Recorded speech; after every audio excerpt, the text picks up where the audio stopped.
No rush, but when you're ready. Okay, call to order. Peter Echo, Budget Advisory Committee. James Horan, Budget Advisory Committee. Nick Palmer, Budget Financial Analyst, City of Inglewood. Jenny Nolan, Budget Manager. Kevin Ingles, Director of Finance. Rick Somerson, committee member. Sean Lewis, City Manager. Joe Eisenbart, IT Director. Tim Dodd, Deputy City Manager. Rita Russell, Council Liaison. Tina Crane, Council Liaison. Those online? Jay Knight, Budget Advisory Committee. Sean Weisky, Human Resources Director. Okay. Can I have a motion to approve the, December 4th meeting minutes for the committee? I'll move to approve the December minutes. James, anybody else? I'll second. Thank you. All those in favor? Aye. Aye. Aye. Thank you. Okay, I think we'll move to new business department presentations. And so we have IT, followed by human resources, although that's what's here, and it's up to you guys if you want to switch that order. Okay, yeah, I'm Joe Eisenbart, I'm the IT Director, here today to share our 2025 estimated funds returned to the balance and a couple of accomplishments and challenges and so forth. So I appreciate you giving me the time to present to you tonight. The first slide here, we have our personnel salary line item. We're anticipating returning approximately $110,000 to the fund balance. This is due to vacancy savings. We've had a little bit of turnover here and there along the way over the past year. Under commodities, this is mostly office supplies and operating supplies. So budgeted $41,000, we're returning $20,000. This is kind of an as-needed sort of thing, and we try to watch that budget really close so that we're not overspending. So that's why we are returning $20,000 there. Contractual, that includes all of our software, hardware maintenance, our phone and internet expense, things of that nature. So I think that amounts to about 1% return, or just a shade over 1%. And then we have no debt services. The capital there is for our SURF vehicle expenses. Our major accomplishments this year, the information technology plan, we're really proud of that. That's something that we've been working on for quite a while, and so we began implementing that plan. Many of the projects that were slated for this year are complete, with some still outstanding. We did a lot of infrastructure upgrades this year, storage upgrade. We upgraded networking at the police department and the Malley Rec Center, including new internet circuit at the police department for redundancy on internet. And then we are in the process of migrating off of VMware to Hyper-V, and we replaced our mobile VPN to reduce costs. VMware costs tripled last year, and they went up another 45% this year, so we're trying to get away from that. Cybersecurity enhancements, we did multi-factor authentication across the organization, as well as a privileged access management system, and a new email spam filter. And then we, under our business applications, we rolled out a new special events permitting system, completed a interface with Brazos e-ticketing for e-courts to reduce the impact of entering those tickets on the court staff. And then we are just finishing up on the Zoom soft phone migration from Cisco. Some of the challenges we're facing this year: limited budget for cybersecurity tools, We have a critical need for SEIM system to do real-time scanning of the network to identify potential threats and mitigate those on the fly. So that's one of the things we're going to be looking at pretty heavily to try to budget in the 27 budget. We've had a high demand for new technology. We're looking at a human resources information system, currently implementing a facilities work order management system, fleet management system, and then numerous other requests.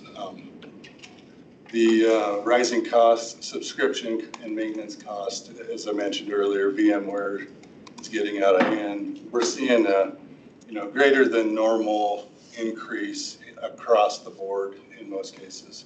So that's been a challenge. And then of course, staff overwhelm is something that's been a consistent problem for us.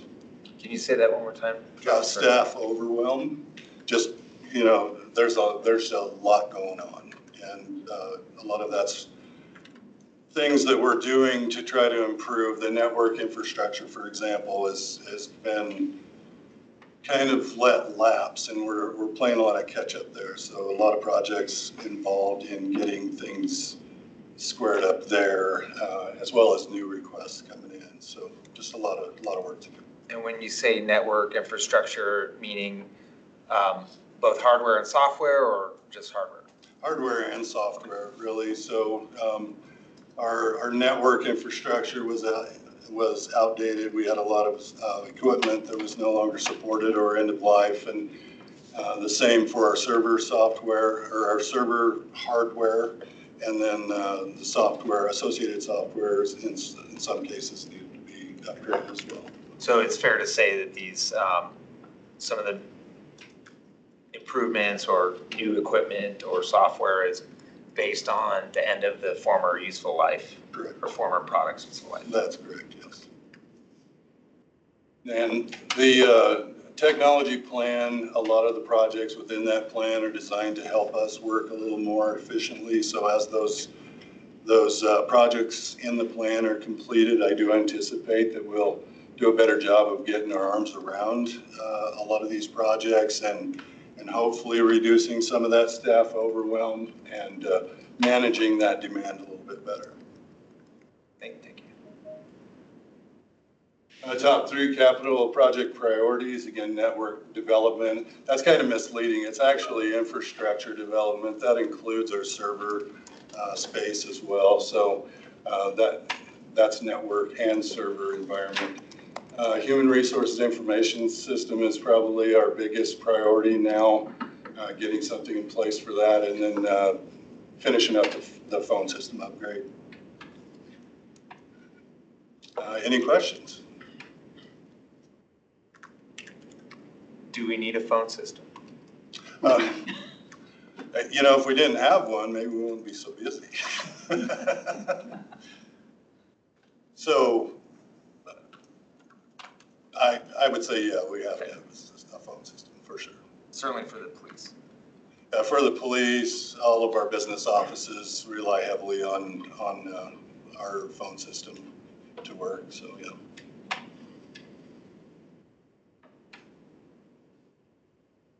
I have a question.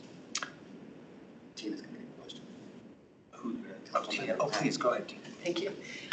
So I'm curious about where the cost for data storage for the police department from systems like body cams, dash cams, all of that, does that belong within IT's budget or the police department?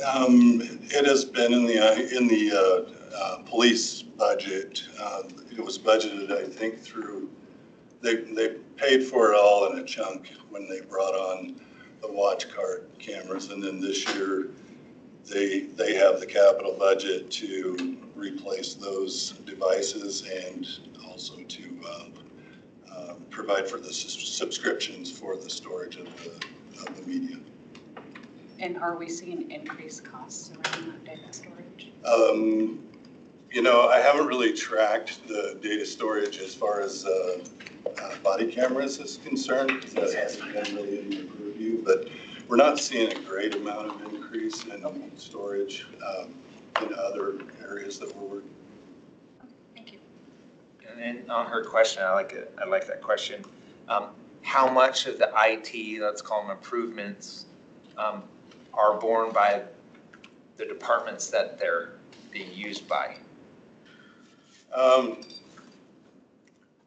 And it So- sounds like it's a department by department basis. Yeah, Because it how are we is. deciding in the budget and the capital improvements portion as well to allocate those costs? Yeah, I can't really give you a good answer to that. I can tell you that from, IT operations perspective, as far as staff and things that are specific to IT, it would be a very small amount as compared to the business applications and other things across the city. So we're working on splitting that out to give everyone an idea of what that true cost is for each department. That's something that we hope will be ready when we start to talk about the 2027 budget later on this year. Because I'd really like for people to understand, what is the true cost of policing? It's not just the boots on the ground. There's a lot more involved there. So we are working on splitting that out. I don't have those numbers for you right Fair enough. I think that's something that we would be interested in. now. Absolutely. Is have an Love to share. understanding for that and to further that, I know it's been a topic in the committee's last couple of years is, how can the committee assist the IT department in getting some of those upgrades or updates approved and pushed along in the budget overview? Yeah, we appreciate that. We're working on splitting out the business applications as well as infrastructure. It can be kind of parsed out by department as well. And we're also looking at how we can kind of show a picture of each staff member, what they contribute to the various departments so that we can really get a good understanding of what that impact is for each department on technology. Great. I think we'd be interested in that. Okay, absolutely. And certainly on the capital side. I have a question. You talked about a lot of the networks and subscription costs going up for software service. As those go higher, they're kind of a convenience, right? The convenience gained by them means you don't have to have on staff people that are technical to be able to host some of those things. Is that an equation that's tipping in any way? Personally, the way subscriptions are gotten so expensive, if you're able to self-host on servers and manage them yourself, you're able to buy once and maintain it. Which once everyone gets captured into subscription, then they start charging more and more and more. So I'm wondering if there's internally thoughts to that subscription versus self-managed. Yeah, it is something that we're thinking about. I think that we need to have a better understanding of that as well, and that's something that we're looking at as we go forward here, trying to utilize the cloud a little more often and hopefully reduce the impact on our current staff and not need to increase to keep that up. There's a trade-off there with equipment as well that we need to look at. So the subscription costs kind of appear to drive the price up a little bit, but without the need to replace that hardware that it's riding on. It's kind of an even money thing as you move down the road. And it also reduces the impact on, say, poor management. So you don't get that equipment replaced at the right time, like some of the stuff that I've been talking about today. And then we have, a possible point of failure there that we need to deal with. So there are some benefits to that, and we're looking to try to use the cloud as much as possible going forward so that we can, I think, make things a little more predictable if nothing else. Is it fair to say or assume that some of the subscription or third-party ancillary services also reduce the administrative load or not? Yeah, I think long-term they will. We're far behind right now, so I think if anything, it's going to reduce the need for us to maybe request new people. But haven't seen a place yet where we're starting to really see, some slack time on our teams yet. It could definitely come at some point, I suppose. And the prior year, we were short on human capital and in-house labor. Yeah, it seems like it's been kind of a consistent thing as well. What do we need to do to change that for your department? This year was kind of a unique year. We had some health problems on the team that resulted in us losing people.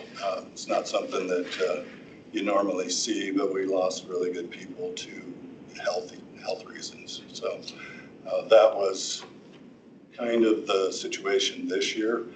The staff that we have right now are very well engaged, and they're, I think they really enjoy working here. So I don't think we're going to see a lot of turnover in the future. And are you starting this year on the short end? Yeah, we actually have one vacancy coming into the year. We lost a senior system administrator. I think it was in December. He found a job up north. He lives up north, and it's a 15-minute commute, and $10,000 increase. It's kind of hard to compete with that. But we lost. He was a good one. We lost, but we'll find someone to replace him as quick as possible. And then we do have a cybersecurity engineer position that was granted for us this year, so we'll begin filling that position now as well. Thank you. Any questions online? Please feel free to talk if you have something to say. All good, thank you. Okay. Thanks, Jay. And one last question that I had, and anyone else is free to talk. If we have a limited budget, which seemingly we all do, why are we cutting security tools out of that? Why isn't that a top priority? Or are we shortchanging ourselves on security because of the limited budget? And what do we need to do to facilitate those things?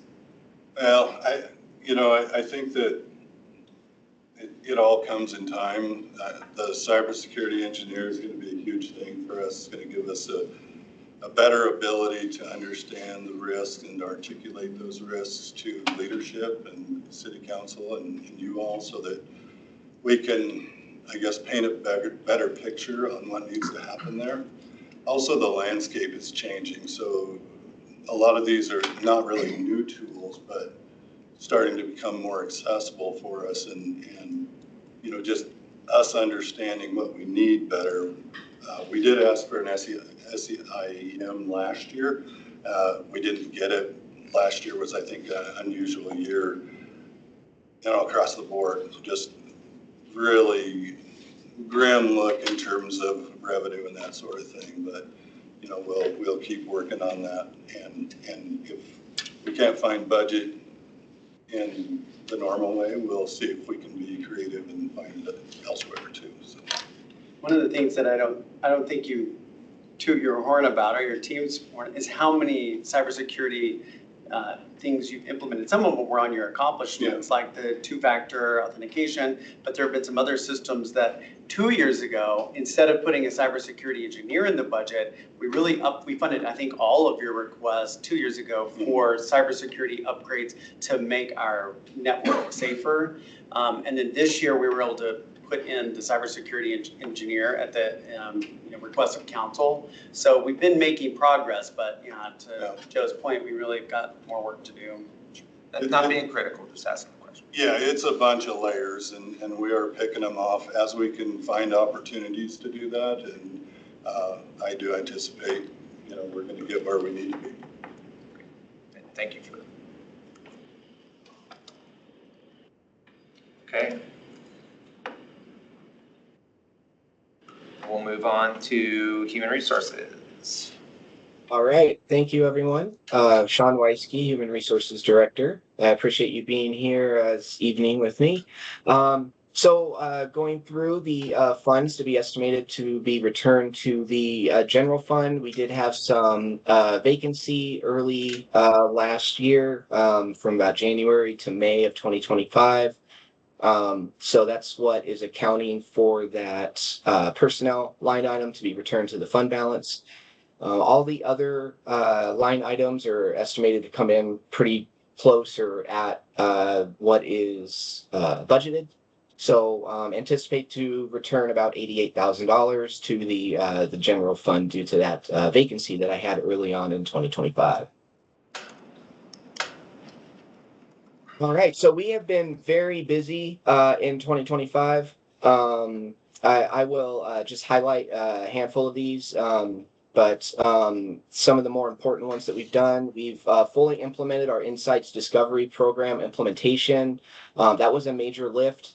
Insights Discovery is a communication tool that allows us to be able to work more effectively and efficiently together once we've gone through the programming. Myself, Peter Van Rye, and Stephanie Carlisle are the certified facilitators for the city for the program, and we've rolled it out to about 2/3 of the organization thus far. So really big lift of us having to get certified and then build the program and then get people enrolled to go through the process. So it's been quite a journey. The supervisor cohort continued, as did the pre-supervisory training. This past year, we implemented a brand new learning management system. We had no learning management system prior to implementing this, so this now gives us the ability to track and assign trainings. To go along with that rollout of the learning management system, we developed a homegrown training program, which is a training program that is built by employees for employees. The purpose of it is to share common knowledge amongst employees. So if I'm an Excel expert, I can put on a training program for my fellow staff members and teach them how to use Excel effectively. So that's kind of the thought behind it. We also implemented another system, a leave management system. Prior to implementing the leave management system, our leave tracking was done manually on Excel spreadsheets. So this gives us an opportunity to be able to actively track our employees who are out on leave in real time. We also have enhanced customer service for when employees do have to go out on leave, such as FMLA or reasonable accommodation. They have designated providers that they're able to call that are designated for the city of Inglewood. So it's an increase in service and efficiencies for our department. Another big one, we negotiated a reduction in the COLAs with both bargaining units for 2026. Originally, EEA was set to get a 1.5% increase with an up to 2.5% pay performance supplemental payment. We were able to negotiate that down from 1.5% to 1% and then completely eliminate that 2.5% pay for performance language. Just that 1.5% or just that 0.5% is over $100,000 in savings. That 2.5%, if fully funded, accounts for about $525,000, although I don't think it would have ever been fully funded, but that's how we have to budget those things. We also did a complete revision of our administrative policy manual with a complete revision of the website that hosts it, so it's easily navigatable, and it's updated to be in compliance with current laws. We created a training partnership with the city of Sheridan to allow them with our new learning management system to be able to come in and attend those trainings for a fee. So it's a way for us to be able to potentially generate revenue. And then finally, we've also implemented a city bus tour as part of the new hire orientation, which has also been revamped. But that bus tour was something that we've wanted to implement for a while. And so now we are having all new hires get once a month, be able to go on a tour of the entire city, including certain places like SPR, the utilities department, service center, PD, to be able to see these kind of flagship buildings and operations that we have here at the city of Inglewood. So it's a great way to introduce them to the city. All right, we can move on to the next slide. So challenge in space, as Joe mentioned, we are looking to implement a new HRIS, which is the system that houses all of our HR files, processes paychecks, helps to administer leave, PTO time, all of that. So as it stands right now, our current HRIS is insufficient for our needs. It's also not set up properly from when it was set up back in 2020, and we're still feeling the effects of that botched implementation, unfortunately. Another challenge that we have faced that we are working with finance on is compliance with the One Big Beautiful Bill. Specifically, it relates to no tax on overtime. UKG, which is our current HRIS that I just discussed, is not set up to calculate overtime in compliance with the new law. UKG is, quote, working on it. They've not devised a solution yet. We've had to come up with an acceptable solution that is still in compliance with IRS guidance.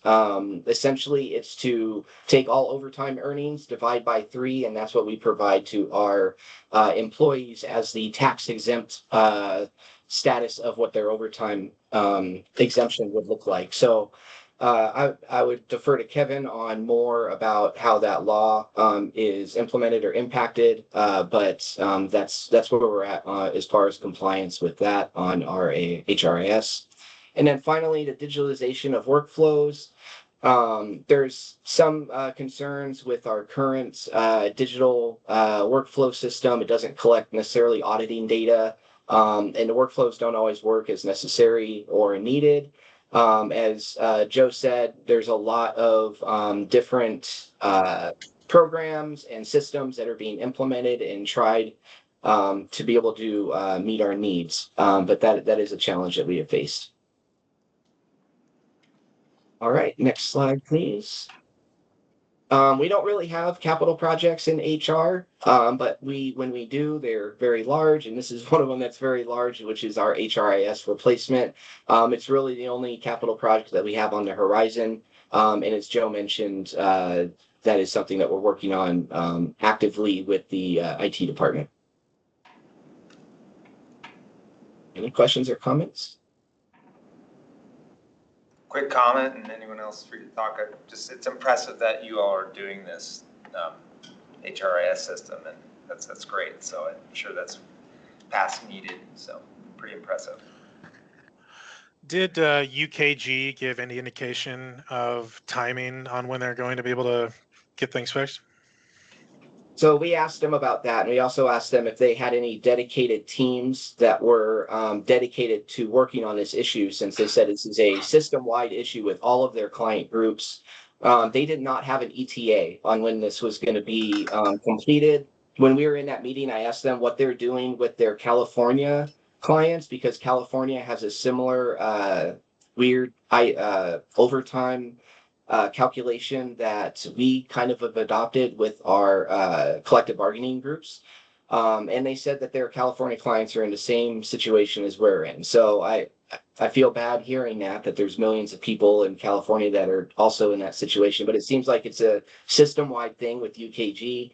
They also told us that their counterparts, I don't know how accurate this is, but their counterparts are also, their competitors are in the same situation, given how quickly the One Big Beautiful Bill got passed, and that the IRS had not yet given out any guidance on how to implement this particular provision of the law until late December. Thank you. Is there, I guess, do you have an estimation in your head of how many hours are going into kind of making sure that we're getting this correct each month or week? So my team is working on this in coordination with finance, but I would refer to finance as they have the heavier lift on parsing out those hours. I know that Director Ingalls is in the room. I don't know, Director Ingalls, if you have any estimation on that. Yeah, I mean, the meter's still running, of course. We have meetings almost daily with either with UKG or internally, trying to figure out the best plan forward. For 2025, the IRS gave us a lot of leeway, said do your best and good luck. But for 2020, okay, good. you have to come up with a way in 2026 to have this reported on W-2s. So that's where we're at right now. I would say 20 hours a week probably amongst the staff that are working on it. All right, gentlemen, thank you for the information.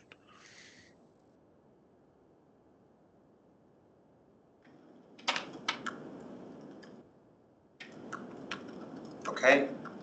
Joe and Sean, we really appreciate you all, and your expertise and your hard work as well. We appreciate the time to share with you. Appreciate it.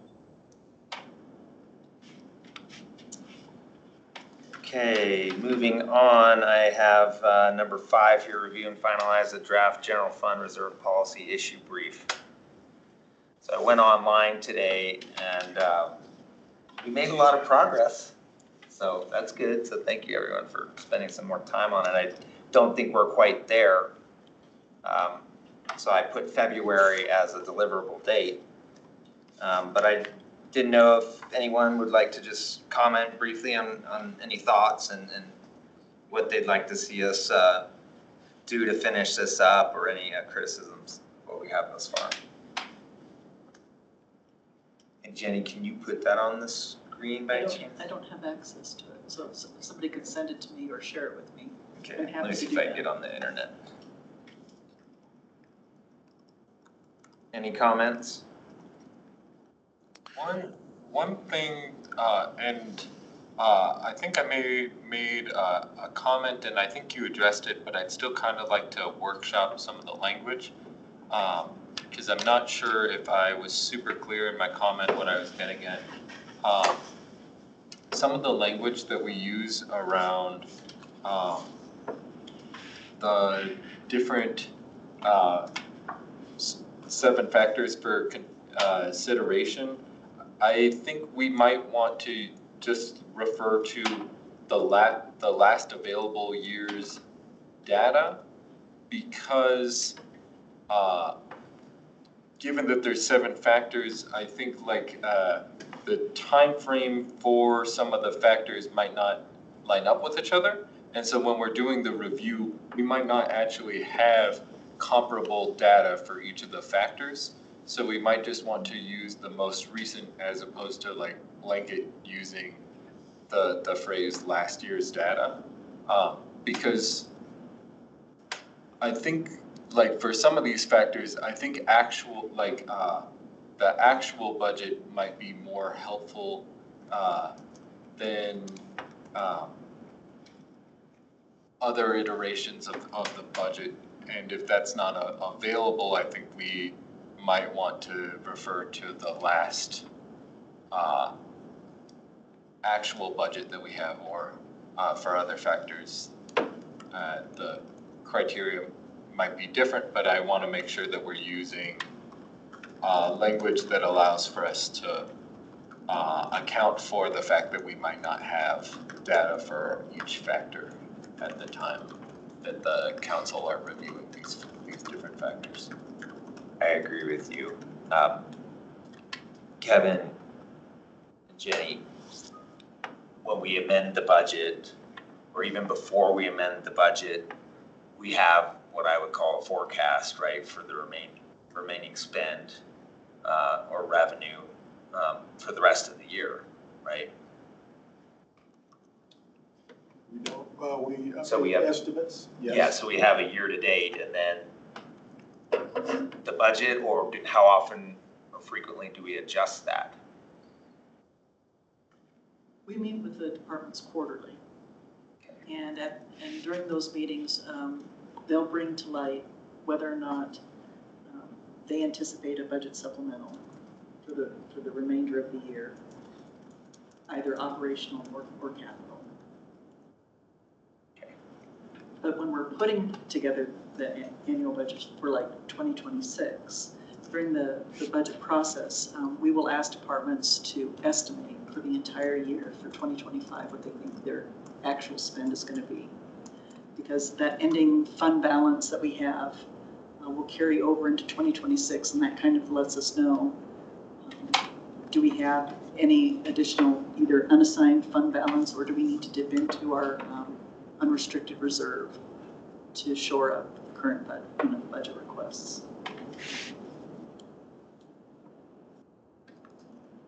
So is that? was that Yes, what no, you I referred think to? that's what I was looking for. So quarterly, we adjust the forecast for the remainder of the fiscal year. Yes. And remind me what our fiscal year is. A calendar year. It so is it's, calendar, you know, okay. January to December. And we have amended budgets pretty much every year, right? One or two. Is that- We've gone through it maybe, in years past, we may not have amended, but more times than not, yes, we've amended the budget. Is that synonymous with supplemental? Yes, yes. And we actually plan for 4 of those a year, plus a true up on the following year, right? Correct, yeah. So once we complete the financial audit, which is done typically in the following year of the current operational cycle, that concludes around April, May timeframe. And then we'll have that year-end true-up, as the city manager Lewis mentioned, if we need one. So, go ahead. Oh, no, I have another discussion topic, but if you have comments on, if anybody has comments on my last comment. Well, no, that's specifically, and let's move on, but I agree with you. To me, what I'm hearing and what we see in sort of the economic data, we should assume the prior quarter. Unless it's an annual to annual comparison. Right, well, But even then, would you do a rolling quarter view or not? So I think that is something that maybe we're gonna be kind of stuck talking about. I think for a lot of the factors, it's like the framework is year over year compared to 10-year average, right? And so Yes. I'm not sure quarter, and especially this may also be biased because I've been looking into revenues, and revenues are definitely affected seasonally. But I think it might be, for consistency, I think we might want to just make sure that, for consistency, I'm not sure that quarterly data is as valuable. I think we might want to look at the annual data, especially if we're doing year-over-year comparisons and doing that as a 10-year average. One other thought that I have about that framework is if we're just saying favorable versus unfavorable relative to that 10-year average, do we want to consider like a range or a tolerance for some of these factors? Because if it's if we're determining whether it is unfavorable and the difference is 0.00, right? And it's just like a very small decline, but that counts toward one of the 4, and we have 4 values that are determined to be unfavorable based off of a relatively small change in criteria. That might be something to consider. Of course, when we present this to council, council's gonna look at this and they can, see that for themselves. So I don't know whether it's worth, making the framework potentially more complicated in order to account that we're just looking at is this number a better number than this number, right? Without really having any sort of specific lens for the magnitude of difference. Might be I something. understand your point. And correct me where I'm wrong. I think we were moving towards the 7 outcomes, triggers, mechanisms, so that we could have just a basic direction of whether we're in a worse or better situation. And then it's up to council to then say, okay, yeah, we have the objective information based on these mechanisms, but also there is some subjective decision making by council. Now, maybe that's assuming too much or too little. But I was thinking that our feeling was 4 or more favorable or unfavorable, gives us the direction of the prior, I'm gonna say quarter. I don't know how frequently this would be reviewed, and I don't remember if we determined that in here yet or not. But that's what I was thinking. If we're looking at year-over-year data, I'm not sure what the benefit of looking at it quarterly would be, because the data would be the same if it's year-over-year, unless we're looking at, quarter-to-quarter comparisons. Well, or whenever the budget is amended. Right. Or is going to be amended, because that would then trigger a financial adjustment potentially to the reserve. But if we're expecting like a 10-year average comparison as like our, the data set that we're judging against, we should probably also include that in like our recommendations so that we have consistency, because a 10-year period is, a significant time frame, so. It is, and I guess you could also say that there might be 10 really bad years in a row. Right. Well, So, God willing, I hope not.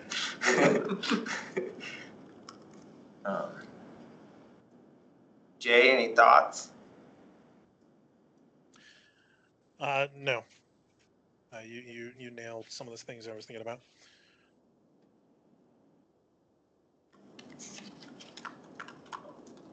Has everyone looked at this?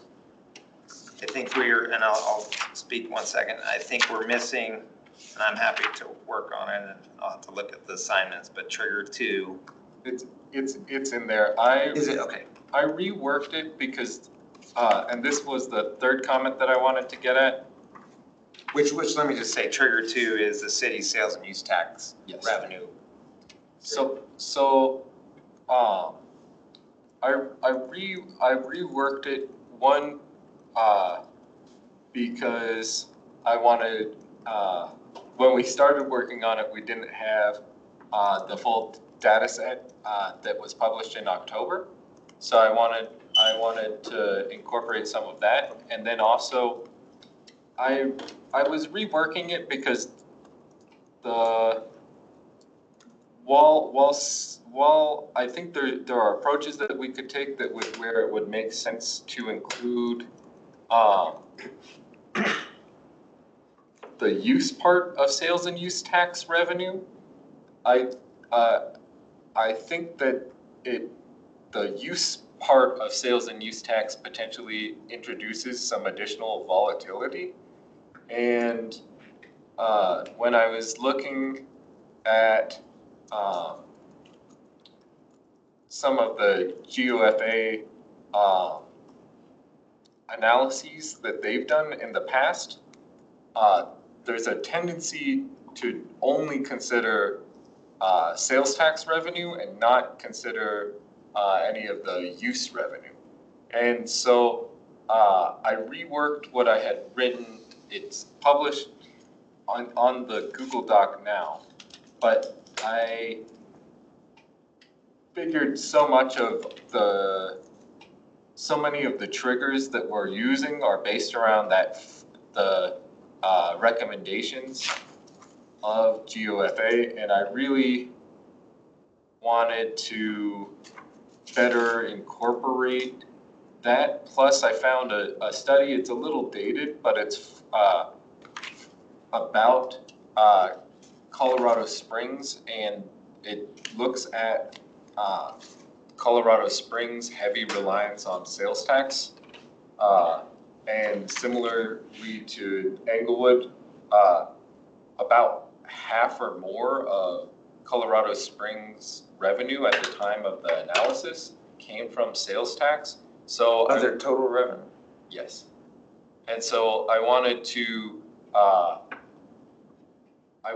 better incorporate that in some of the recommendations of that analysis to better reflect Englewood's situation as opposed to other municipalities that are not really as relevant to our kind of unique situation.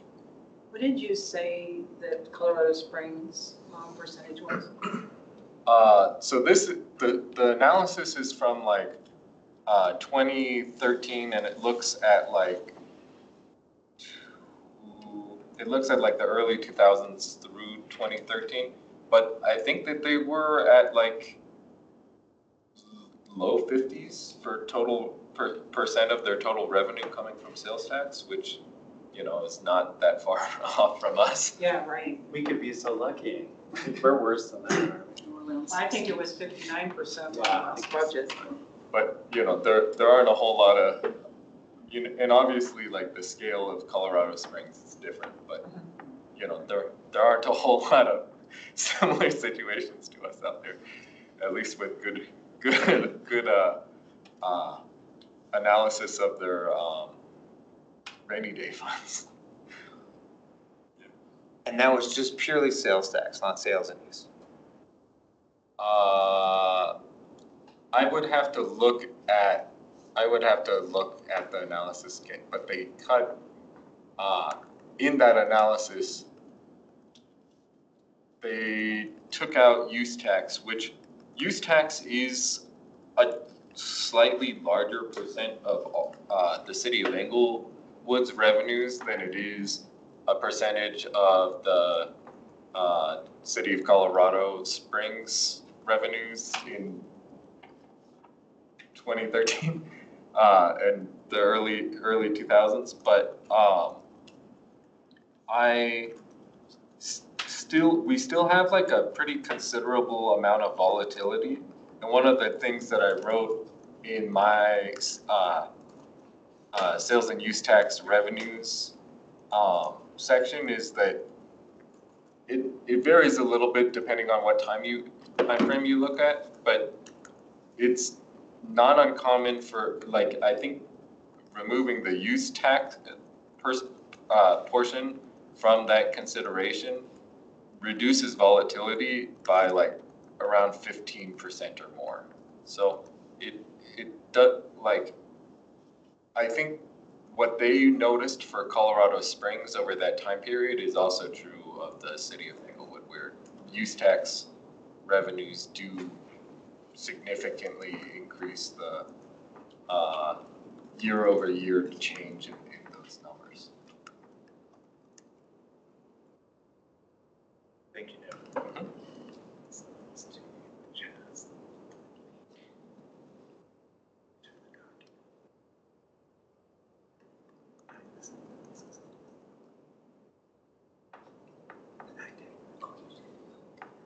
I sent you one more that has 2016 to 2025 operating.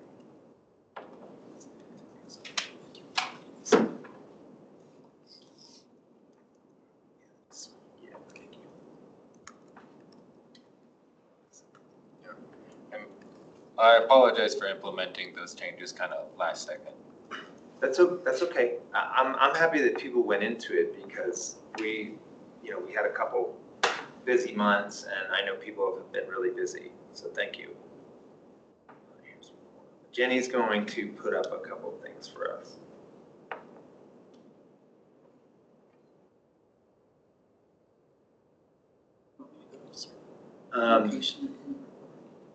No, actually, can you scroll down to the end of this initial part of the report?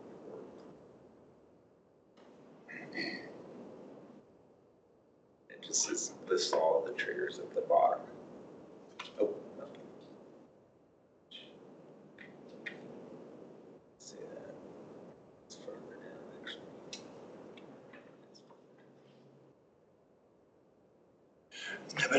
I'm curious if you came across this in your research, but in terms of scalability and looking at volatility of sales tax, obviously major, macroeconomic developments like recession and so forth will have a major, an impact on that. But how about smaller, more localized things like the departure of a major retailer?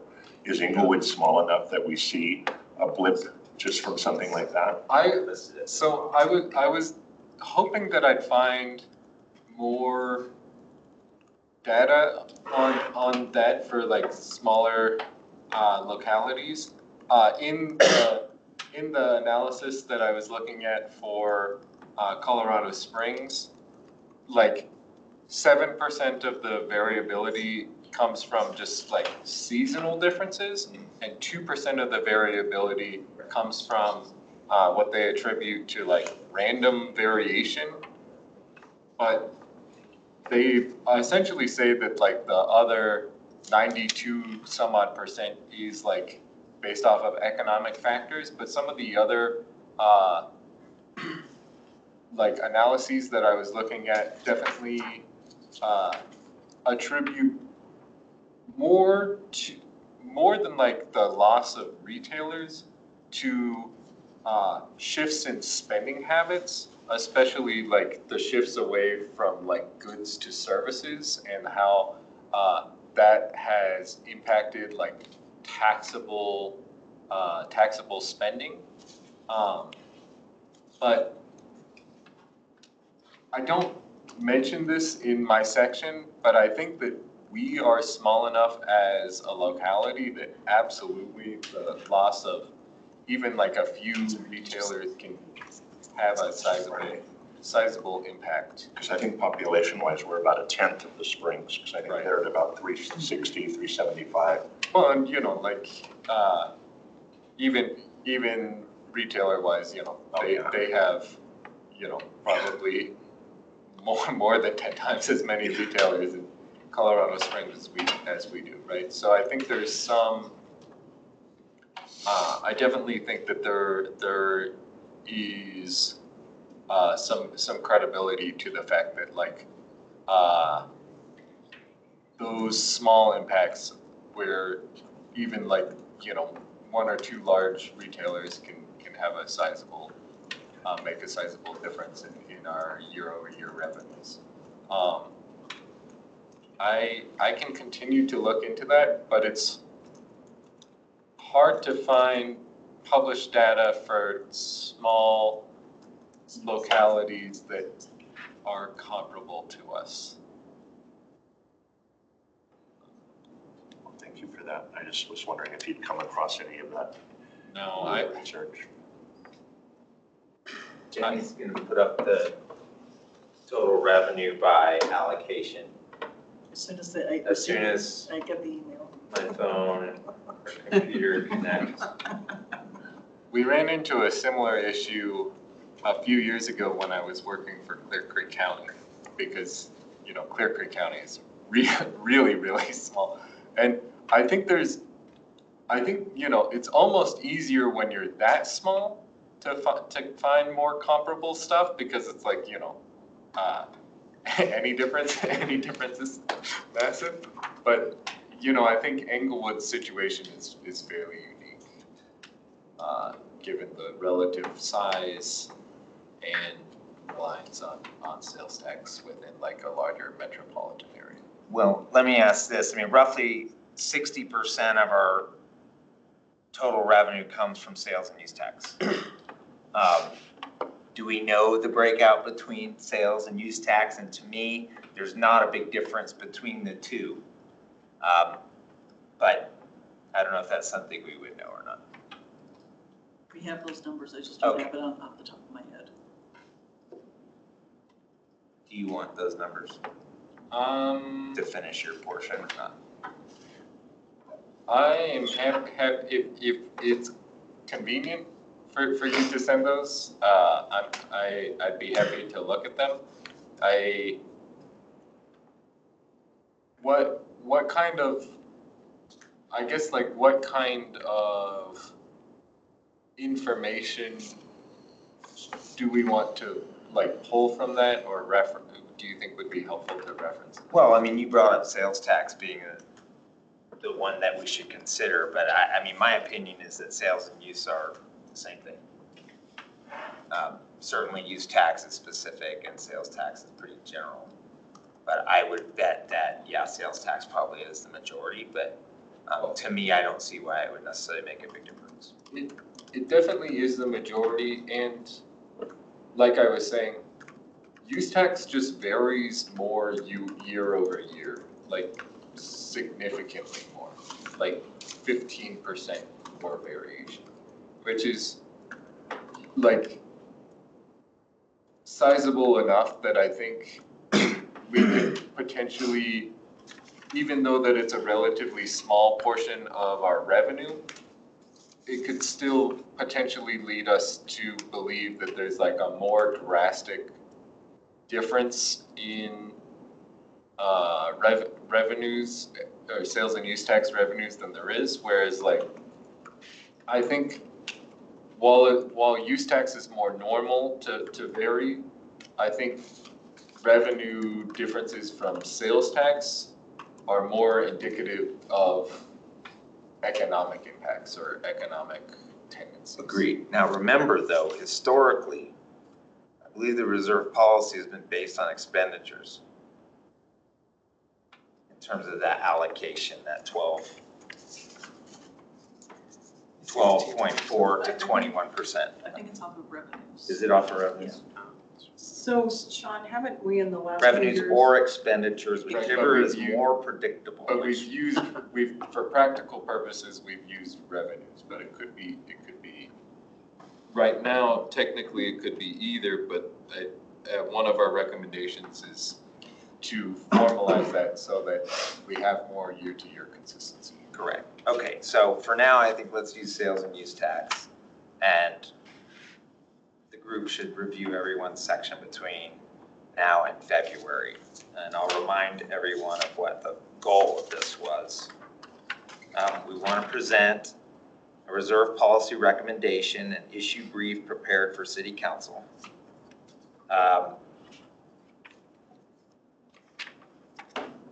The Inglewood City Council created the Budget Advisory Committee in May of 2013, Ordinance 16, Series 2013, I believe, with the following purpose. The committee is established by council and the city manager to advise the city on the development, implementation, and evaluation of the annual city budget. Participation in the Budget Advisory Committee is an opportunity not only to advise on the prioritization of how city tax dollars are spent, but also to advise policymakers in their decision-making process in an open and transparent manner, which is our goal of the reserve policy recommendation.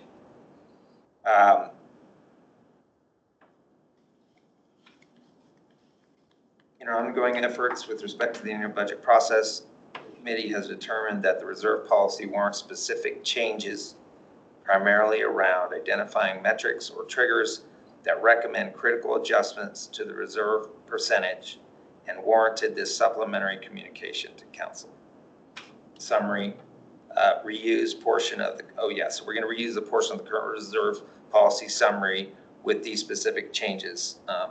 The GFOA recommends that a minimum that general purpose governments maintain aggregate unrestricted fund balances in their general fund of no less than 2 months, 16.67% of regular general fund operating.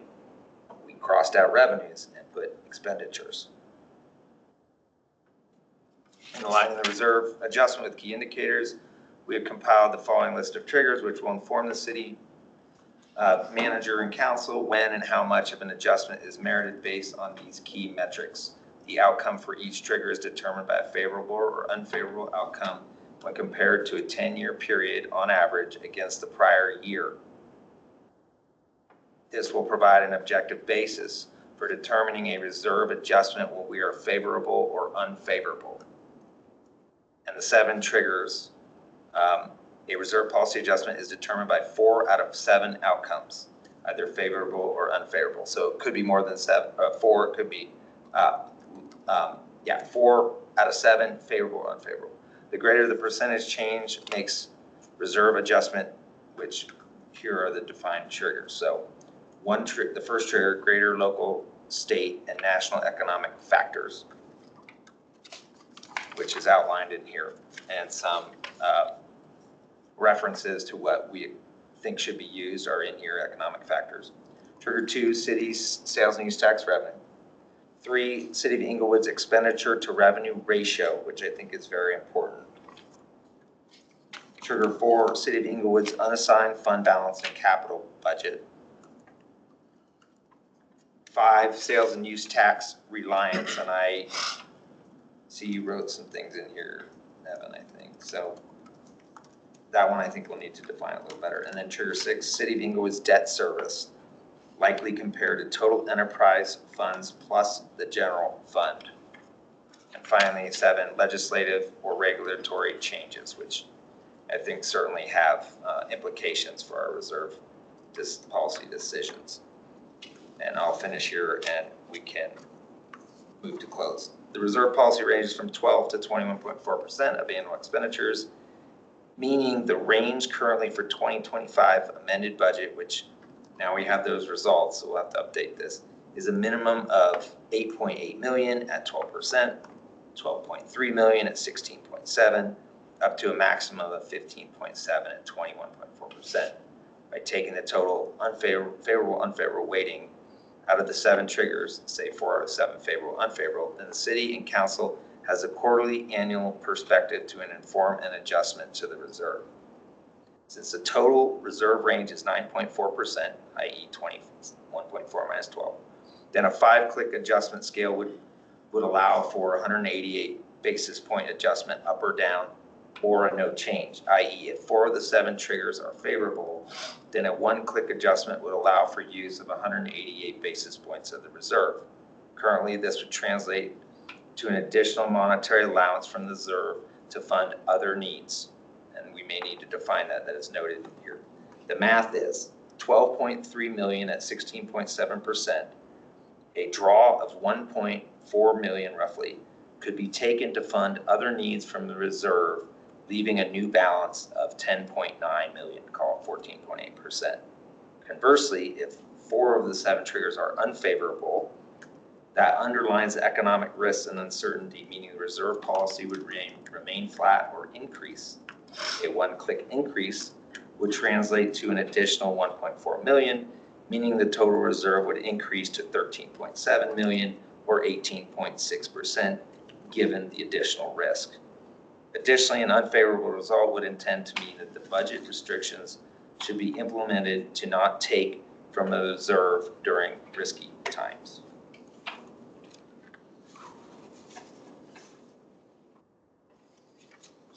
So I had a question about the sales and the use tax specifically. The last several years, we've had a few big projects that have increased the use tax significantly, correct? Right, Which has actually helped us out. absolutely, especially on capital, but yeah, all the way around.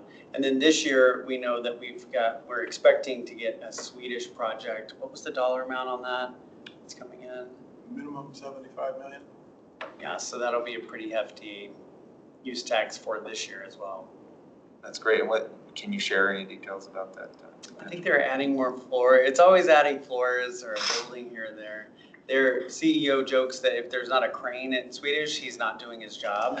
So that's what they've expected from the previous executive or presidents as well. That's great. So And of course, Craig is doing one too, but theirs is actually much bigger, about 200 million. But that was budgeted for this current year. Well, for 2026, we built that into our budget. That's great news. Jenny, can you show that revenue slide just one more time?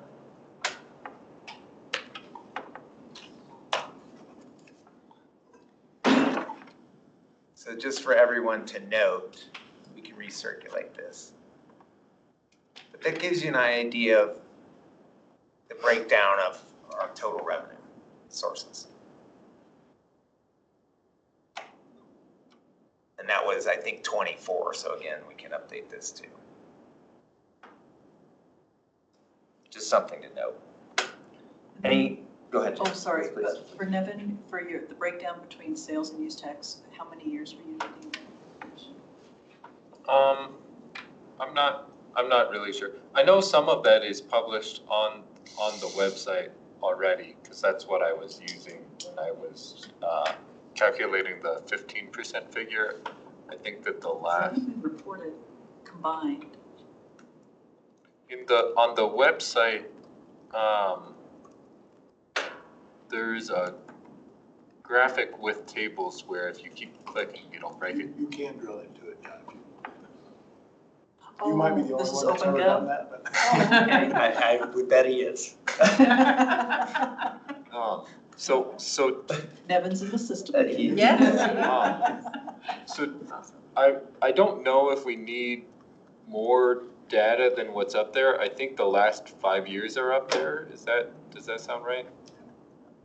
So if we want to go back another 5 years so that I could do it on a 10-year scale, like we're talking about potentially averaging out, I can, it's kind of up to other folks, whether that would be a helpful tidbit to potentially include in the reporting. I don't know that we were necessarily considering a 10-year look on sales and use.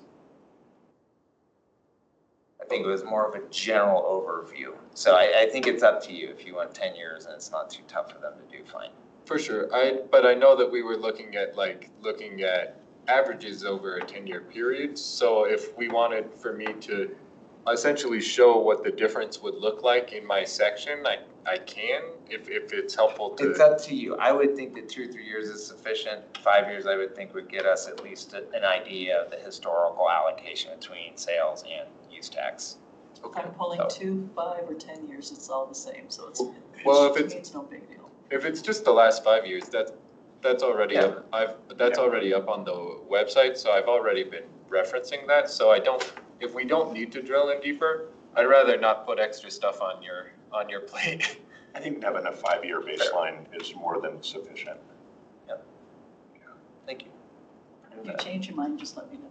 Can I just ask a question for clarity? So are you wanting to do this exercise to eventually advocate for the separation of the two and to be able to look at those revenues separately and to potentially isolate sales tax more? I think that the triggers should just be sales tax revenues as opposed to sales and use tax revenues. That's my personal preference because it varies less year over year. And so that's going to be an ongoing discussion amongst the group as to whether there's consensus to do that or not, correct? I think we're gonna, yes, so between now and call it the February meeting, we'll address it at the February meeting. Okay. And I'm open to other approaches, but I think that potentially reduces some of the variability. Okay, well, let's see what it looks like. I mean, of course, you know, what the city manager just said, maybe there's more variability that could be there. I guess that's where I'm asking the questions that I'm asking, because if he's gonna go through this exercise to look at that and whether volatility really is a factor that we should be considering in separating or not, I'd rather see 10 years versus 5 years. Okay. Great, let's do 10 years. Then could I please That- get 10 years of data? Thank you. Do we separate, do you separate sales tax from use tax? In our GL, we do, but when we're reporting on the monthly report, it's all combined. And even when we're meeting for the budget, we just combine the two. Okay, thank you. Okay, I want to close on time.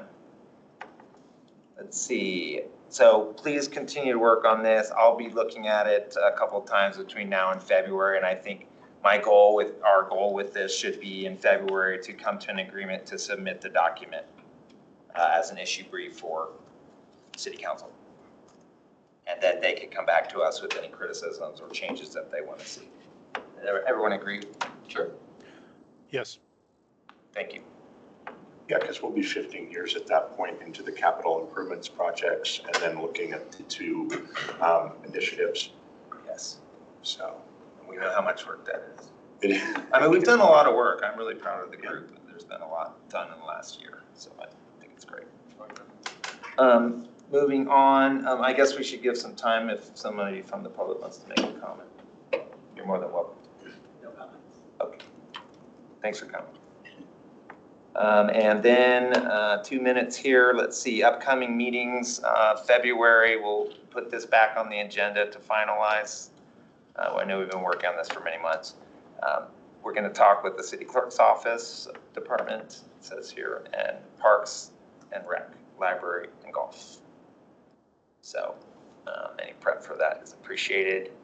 And that tends to be a little bit longer presentation usually. it does, so. But always interesting. So you know, we're punting a lot. But yeah, I think we did ask generally 20 minutes for the departments, but you're right, those always go longer, so we'll just be prepared for that. Members' choice. Take that as a no. Staff's choice. Tim, others? Just want to introduce Nicholas Palmer. He's Oh, our yeah. new budget and financial analyst. So Here. we'll be seeing him at our meetings. Thanks for being here, Nicholas. Yeah. We are the funnest committee. Oh, Yeah, It's I a came over reputation from that we Parks have. Committee, so I can already tell you. wonderful. That's one of the fun's at it. Well, welcome, and we're happy to have you. So, Appreciate it. and we try to run the meetings on the Right dot. on the So nose. we're there, and so this meeting is adjourned. That is perfect. Thank you. Have a good day. You too, Jay. So when it comes to tax-based Yes. ratios. Yes. What is like, is there an ideal to align the percentage, the ratio to the city's ratio? We're higher residential. Good night. Agree with Right? It, the So- conversation is so much richer Because when how much of that you is get my really head the around echoes of Central City? so much better to have this level of insight to it. Well, I like your new haircut. agreed. But I mean, yeah, no, I think that's a good point. And of course, we also have such a large industrial base here too. How you doing? Virginia, we got like you. Are you going down?